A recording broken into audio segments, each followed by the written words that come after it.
We begin today with living with cancer. Meet Diane Paradise, a woman whose doctor told her she had just 12 weeks to live. I went to the doctors, it was misdiagnosed twice, and I finally decided to have surgery. And when I did, it came back that it was Hodgkin's disease, lymphocyte predominant. And I went through 6 months of chemotherapy. I followed it with 6 weeks of radiation.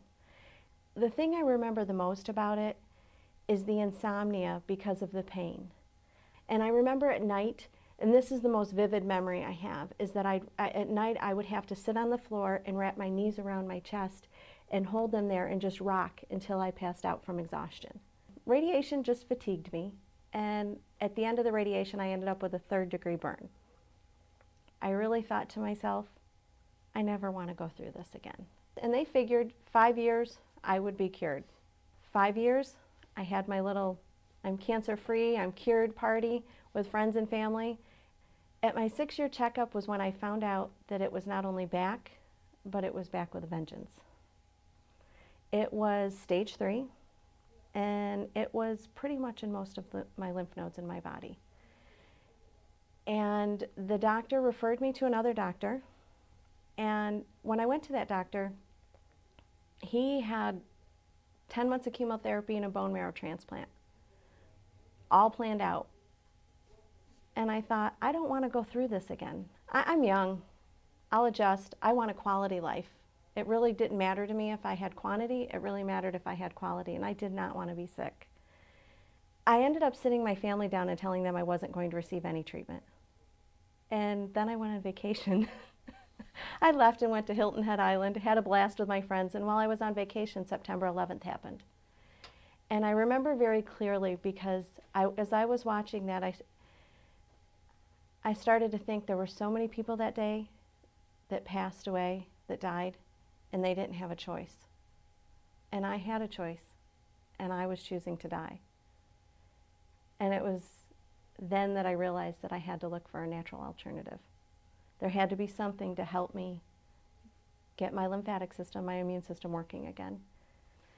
And I found Dr. Rubin. The first 25 minutes were nothing about me. It was about my family, my friends, my support system, the death of my parents. How did I handle that? And I sat there after about 25 minutes of constant questions like this thinking, did I make a mistake? Aren't we here to talk about cancer? And when I did that, it was at that moment he looked at me and said, who's the woodworker in your family? And I said, my father was a woodworker. Did he use treated lumber? Yes. Were you anywhere near the treated lumber? Yes, I used to clean up the sawdust. And at that moment, he handed me a thing of paper that was about an inch thick, maybe a half-inch thick, that said copper was in treated lumber. And copper was directly correlated to the type of Hodgkin's disease that I had. At that moment, I realized he just did more for me and taught me more about the root cause of my disease than anybody ever had. He had already started putting together the pieces of the puzzle. I went home to my doctor and I said to him that this is what I'm going to do, and he said that he would be dead in 12 weeks. And I got on a plane anyways and took my chances. And we went through, I think it was 5 days of treatment with Dr. Rubin. I woke up the following Monday morning at 6 o'clock in the morning. I had so much energy. I hadn't had that much energy in months. I walked into the clinic and Dr. Rubin's assistant looked at me and said, can I help you?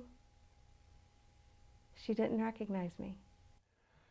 Now, 14 years later, Diane is empowering people with cancer to be their own cancer superhero through speaking, coaching, support tools, and her blog at www.naturalcancergirl.com. Diane Paradise has a spirit that's unwavering.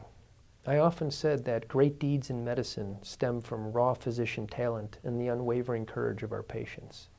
And the relationship that I have with Diane Paradise is one of that. This is an instance where I can be proud, again, to have the opportunity to help somebody live and live well who then goes on to help others. You don't see that very often. This is a true pay-it-forward story.